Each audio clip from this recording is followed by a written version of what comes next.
All right. Got a picky director here. Time out. Yeah. Take all right. two. We are back here on the back porch. Yeah, shit. Let me start over. Last Minute Man, coming to you from my back porch. I'm with my good buddy, Mr. Obvious. And Mr. Obvious, what are we talking about today? Oh, multiple scopes. A lot of them in Vortexes. We're Vortex guys, so we're going to be talking about scopes and first, second focal planes and power adjustments. Talk about the turrets on top and all kinds of little goody stuff coming up. Before we get into it, I want to mention real quick, Mr. Obvious is just getting off of his surgery, and we want to thank everybody that gave us good wishes. We really do appreciate that, fellas. And tell the folks at home what happened. Oh, I had hip replacement done, so total hip replacement. So I'm starting to get stretched out pretty good now. Yeah. Getting where I can walk pretty good again. So Doctor says no running and gunning, but he'll be back in the deer woods before too long. Yep, at least I can get through the woods again. Get back in my bow hunting. Yeah, so I ain't been able to bow hunt in several years. Wasn't able to get in out of a tree stand. So well, this should be good for him. Yeah. And we also want to point out before I forget, in full disclosure, we are in no way, shape, or form sponsored by Vortex. We do purchase these at American Gun and Pawn, located in Dry Ridge, Kentucky, and they are a Vortex dealer. But we are not sponsored by them. We are not sponsored by SIG or Leopold and the other scopes we're bringing up today. We just talk about what we like, and that's kind of what we're discussing here, things that Mr. Obvious and I look for in a scope. Remember, we are not bad-mouthing your girlfriend here. We ain't talking bad about your mama. We're telling you our opinion on scopes, and you know, hopefully it's something you haven't thought about, or if it is, you know, let us know in the comment section if we left anything out that is important to you when viewing a scope. But Mr. Obvious, what are we starting out with here? Oh, we're going to start out with this Strike Eagle. It's a 1x8. It's a sweet scope. Mm-hmm. It comes with the caps, the throw lever, the extension tube here, which I do have on it already. This is a beautiful scope, man. It's just great for an AR style platform. Yeah. You can run it probably on anything you wanted, but it's great for this gun. Yeah, and it is a sweet scope. I really like it. The fact that it is a first focal plane is particularly interesting to me when you have the reticle lit, because it does have a lit reticle, and you can go as dim as you want. They've got 2 night vision modes here, which really I think is just for real low light situations. Yeah. I doubt anybody's out there packing nods, but if you are, good on you. but yeah, this is the closest thing to a true 1 power I've ever seen, and we'll show you some video real quick looking through the scope. But at 1 power, to me, it works a lot like a red dot. I mean, it's just right there, quick acquisition, pretty awesome. Having the throw lever, you can extend it all the way out to the 9 power very quickly. And 8 power. It's 8 power, sorry. Yeah. But the other thing is, being a first focal plane, it's really cool. Your reticle grows with the magnification, so it's a kind of a 1-to-1 ratio. So if you're shoulder to shoulder and the reticle on the target at 100 yards, as you zoom in, the reticle is going to grow with the picture and stay just filled in right there. Yeah. I think that's pretty neat. That's pretty neat, yeah. I love that reticle in that thing. So it's a scope on it, and we're yet to shoot it and actually see what it'll do, but we'll get around to it. I've been down with my hip, so we ain't been able to get out and play like we like to. Right, so. and we kind of developed this as a designated marksman rifle. So this wasn't built to be the world's most lightweight rifle here. It's got a really nice Magpul stock on here. You know, you've got arrow precision upper and lower, and I believe you got an arrow precision front foregrip here. It's free floated with a Faxon barrel. And match grade Faxon barrel. Yeah. And real quick, going back to the scope, you were telling me about the turrets and how nice these turrets are. Oh, they're sweet. The turrets on this, they got a good positive click. You can hear it just click, click, click, click, click. So you can feel it. pop into place, and it's got real good elevation and windage. Right. The only negative I got to it is you get older people that's got bifocal glasses like me. I'd like to see this a little bit taller so they got a little bit bigger numbers on it. But I can deal with it. I mean, it's great. I mean, it's low profile scope. It's great for what it's built to do. So exactly. I'm not giving it a negative. I actually give it a positive. But just numbers being bigger. Well, what I like about a turret like this, and you'll see when we get into some of these other scopes, having this big turret, it's like I always say, if you're in the deer stand and you're wearing your mittens, and being able to grab a hold of it easy and make an adjustment should you need to. Also wearing the gloves, getting that positive feedback, feeling the clicks. Those are all very good things. And I always bring that up because I was a gunner overseas, and when you're wearing your gloves, it's difficult to manipulate things. So I like big bolts, big turrets, things like that. Things you can easily get your hands on, and you don't need, especially when you are under duress, your motor skills get kind of messed up, So it's nice to have big, bulky things to handle. And I got to say, overall, this is a great scope. If I was going to give a negative to the scope, it is a little on the heavy side. Little heavy for what it is. And again, for this DMR style build that we're doing, this designated marksman rifle, being lightweight and fast isn't really the concept behind it. But it's like I always tell Mr. Obvious, to the point of being annoying sometimes. I tell him ounces equal pounds. And when we were coming up with this build, I've got a gunner barrel on my AR-10, and he got this with a competition barrel. And he said, well, heck, it's only 3 ounces more than your gunner barrel. And I said, yeah, but Mr. Obvious, ounces equal pounds. And then he got a really cool compensator on the front. And what did I say? Ounces equal pounds. Yeah. And then eventually it adds up to be, this is actually a quite heavy rifle. So if that's something that is a concern to you, if you're not hunting out of a deer stand or you're trying to make something quick, just remember this in the first focal plane, the Strike Eagle is heavier. So you can get the second focal plane version and it's a little lighter. Yeah. So it's a nice scope. It is an awesome scope. Yeah. But all right, well let's move on here, and I'm kind of throwing a curveball. And that's going with this Crossfire 2. That is a scout scope that is on my Ruger gun sight scout rifle.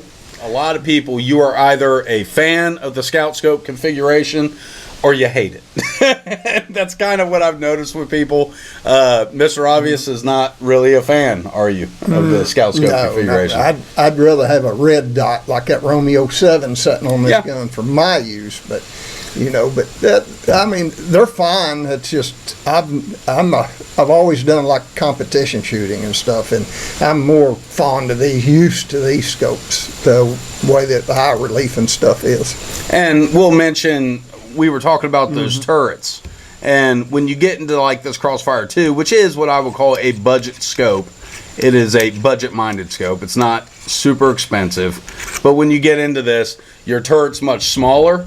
Again, your numbers are still hard to read, and it also on this Crossfire 2 does not give you the positive feedback that the Strike Eagle gives you. So when you are turning that dial, you can feel it kind of go into position, but it doesn't give you that same positive click and audible click that you get with some more expensive scopes. Yeah, it's almost like rubber clicking the rubber. That's got that soft click where this has got that like metal to metal click, click, click. Roger. Yeah, kind of like a clock or something. Like an old pocket watch or something. Yeah. You can feel the actual clicks in place, which I do like.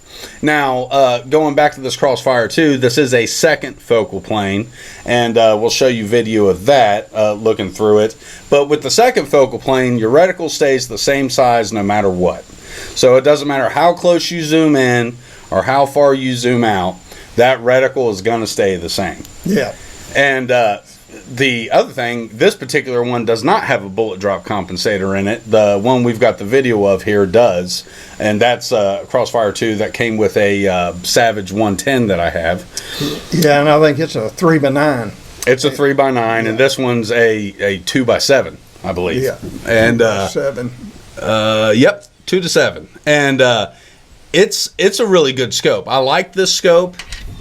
One thing, Mr. Obvious was pointing out, having a red dot would probably serve you just as well. And the kind of ranges that you're really shooting with this, I wouldn't disagree with that. You're looking at a 300-meter gun, really. And it's capable of doing further than that, but comfortably 300 meters. And I will say, what I like about it is if I'm hunting across this field here, and I'm sure other people out there have experienced this, you'll see doe out there grazing and you're waiting for that big buck to come, right? Yeah. So that big buck comes out and you're, oh man, look at that big buck. And then you look through the scope and zoom in and you realize he's a 4-pointer, But you've been sitting there all day watching these doe, a buck come out, man, it looks huge to you. And you get that buck fever and you might take a shot and waste your tag on something that really isn't a trophy. So that's kind of my way of saying I like having magnification. It helps you clarify what you are shooting at.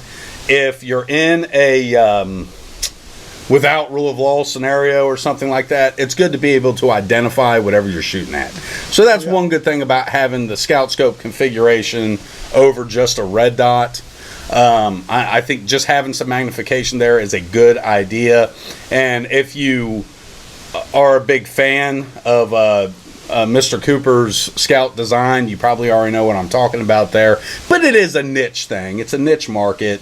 I thought it was neat. I got out of the military in 2013, and these had just come out, and I had to have it. Yeah. So, and I thought it was so cool. But and originally, actually, I had a Leopold scope on here that I really liked, but it was a fixed power.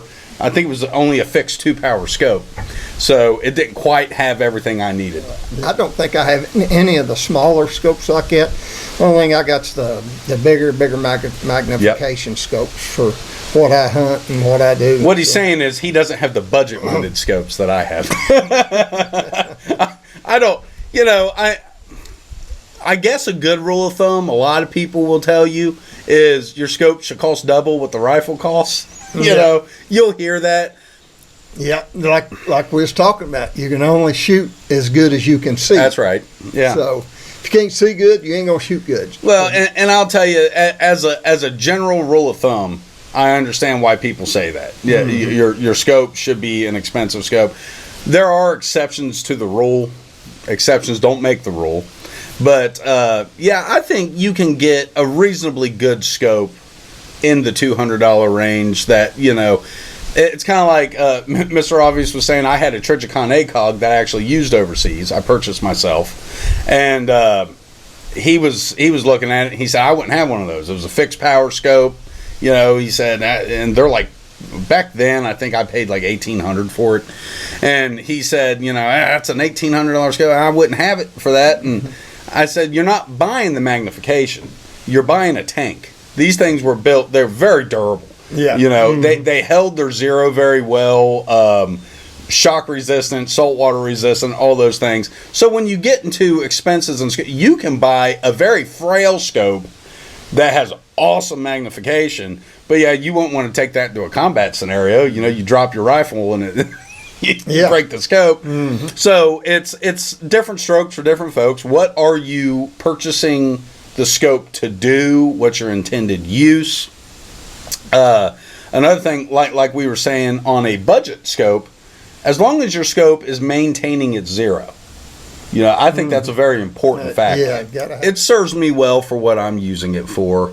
If I was going into battle, I probably wouldn't want my bolt action rifle, but out here hunting and just basic general ranch rifle stuff. I do live on a farm out here, so I carry this with me a lot, and it's an excellent scope for my intended use. Yeah, and it holds its zero well. I mean, we've shot it, and it just attacked right. And if you really want to spend that money, Yeah. and you got a good rifle, and you want to put the right kind of scope for the rifle you got, tell us what you got up here, Mr. Obvious. Oh, we've got the just about the king of all scopes for the Vortex line, just about it, and that's the Vortex Golden Eagle HD.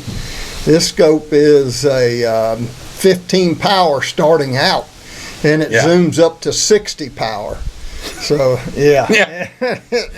it's a very powerful scope. And you've got that on the right kind of gun. That's on a 6.5 PRC, so you've got very accurate, good range, very flat shooting cartridge. We've done some videos on that rifle. I absolutely love that rifle. Yeah, that is just one of the nicest. That's rifles. a Browning Hills Canyon 6.5 PRC, and just it's a shooter. The bronze finish it's got on it and everything, it's just a beautiful gun. And so, in saying that, I completely understand why you went with the kind of scope you went with there. And that Golden Eagle is just what a beautiful scope. Now, talking about the turrets. Oh yeah, it's got the large turrets now, and it's got the large numbers on it, so that's sweet. It's got. And when you dial, it moves exactly what you tell it to do. Yeah, you know that thing does not like some of these, like the Crossfire 2. There, if I go 2 clicks, sometimes 2 clicks is the half inch it's supposed to be at 100 yards. Sometimes the next 2 clicks might only be really a quarter click. You know, so it's not as precise, shall I say, as this Golden Eagle HD. That thing, you can bet your life on it. That thing is going to do exactly what you tell it to do. Yeah, you move it a click, the bullet moves a click. So it's right there. So if you are out there hunting in the plains or whatnot, and you got your rangefinder and you're 600 yards away, and you know you make your adjustment, it's going to do what you tell it, and that's what you're paying for there. That and the extreme magnification. And now, is that a first or second focal plane on that? That is a first focal plane scope. Okay. You know, there's arguments both ways. I kind of like the first focal plane. It seems like you get better glass, a more clear picture. But you know, that being said, Leopold always has a very clear picture. Yeah, kind of the Goldilocks theory. Well, that's too heavy. That's too small. That doesn't have enough magnification. But I think we both agree on something, and we found a scope that both of us just love. Yeah. And what is that, Mr. Obvious? That'd be the Vortex Diamondback. Thing is awesome. And I mean, if you're looking for a scope and you're looking for a budget scope that's got about the quality of these high-end, high-dollar scopes, and you can't go wrong with it. I mean, I've got like 3 of these scopes, and I can dial and shoot them. I mean, we're dialing them out 600 yards, and whatever the MOA is, you can dial your MOA and the bullet's there. And we'll show you close-ups. I'm sure we got them flashing on the screen here, but I've got this reticle. It's called the EBR-2C reticle. And I've got to tell you, I love this. I mean, I really do. If you're precision shooting, if you're wanting to get that real tight group out there at 400, this scope's capable of that. It'll get you a really tight group. If you're on the fly and you've got a rangefinder with you, and let's say I'm 0 to 200, and I see that big buck out there at 6, you know, the bullet drop compensators work on this. Yep. Practice with your scope, and you can get it right in there. Now this one's got pretty good sized turrets on it too. And we'll show all that in the pictures there. But yeah, it is a first focal plane as well. You can get it in mills, but I buy everything I've got in MOA. Now, the mill dots you don't like. I know that. He's told me that in the past. I don't care much for mills. And I do like it. I mean, you're talking under duress. You know, I don't know how often people are in a scenario like that, but if you are, and you're under duress, or you got buck fever, and you see that buck, those dots really pop out at you. You got to be used to them. Yeah, I mean, some people love the mill dots, but it's not my thing. I mean, I like them, and this is good too. Yeah, I really like this as well. But it's I I do kind of like the dot a little better, but this is sweet. And this also gives you that real positive, things that we were talking about that we like, that real positive click when you turn it. Yep. And, it's even audible. If I can get close to the speaker here, you might hear it. So, it does give you an audible click. It's got big dials, like we were saying. We really like that. Yeah. It also has your parallax on it, yeah. And the numbers is on it large enough I can see it good. I mean, you can't beat that scope. Your $400 range scope. Yeah. What can you buy for the quality that scope has got for that money? It's a durable scope. It's an excellent scope. Like I said, it's my Goldilocks scope is what I'll say. Mm-hmm. It pretty much can do it all. It's just right, and I really like it. So we had a viewer, it was Mr. Green there, brought up, and I think I'm quoting you right here, sir, and saying he preferred any scope that went up to at least 9 power needs a parallax adjustment on it. And I would say that's probably a good rule of thumb as well. Makes sense. Yeah, I like to be able to clarify my scope, because you get into some of your cheaper scopes, like we got one laying over here. It's just a little old cheap scope. It's a 3x9, but don't have no parallax. But at a certain range, it looks good. But you get on it, it's kind of weird looking on out there. It's the outside edges of the scope has got like a little blurry look to it, but the center of the scope looks clear. Turns into a halo. Yeah, halo look. Yeah. And parallax would probably adjust most of that out if it had one, which it don't. All right, well, let's move on from a scope optic to red dots. And, when it comes to a red dot, Mr. Obvious and I both agree pretty much SIG, bang for the buck. Yeah. Is making some of the best red dots out there. I personally own 3 Romeo 5s, and you've got a few of them as well. I think I've got 3 Romeo 5s. Mm. Yeah, and they're excellent. And then you've got the Romeo 7 there that you keep on your Browning BAR. Yeah, it goes on my Browning BAR, the Romeo 7. That's an awesome scope. And now you're getting into a little weight, but you got something that's almost 2.5 times the size of the Romeo 5. And when you're talking quick acquisition of target, that's really what a red dot's designed for. And within 200 to possibly 300 meters, you're pretty good with a red dot. I mean, I love them. Yeah. I practice and trained a lot with them in the military, and I gotta say they're pretty awesome. Yeah, I love the sleep modes on them. You can lay them up in your gun safe or by your bed, whatever you got mounted on. They go to sleep.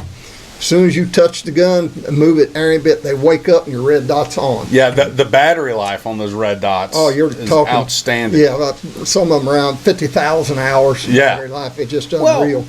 My Romeo 5 that I keep on my 44 mag lever gun, what's that been, 2 years now, and same battery, and it works just fine. I haven't seen an issue. And going back to the Strike Eagle, that's one of the things. This is not a red dot, okay, and the battery life on this does not hold up like a red dot battery does, from what I read on the interwebs. What people are saying. Yeah, it wasn't made for that. No, so you can't just keep it on like a. You turn it on, it pretty much stays on. So yeah. But I mean, if you want, like you said, you want to use the scope like a red dot, dial it back down to 1 power, turn it on, and when you look through it, you see a little red dot in there. Right. So. Well, I got to say, overall, that's really our input, what we look at in a scope. Hopefully it's clear as mud to you. I will say, find a good local gun shop that sells these. You'll get the best deal on any scope that you buy at a local gun shop, not a big box store.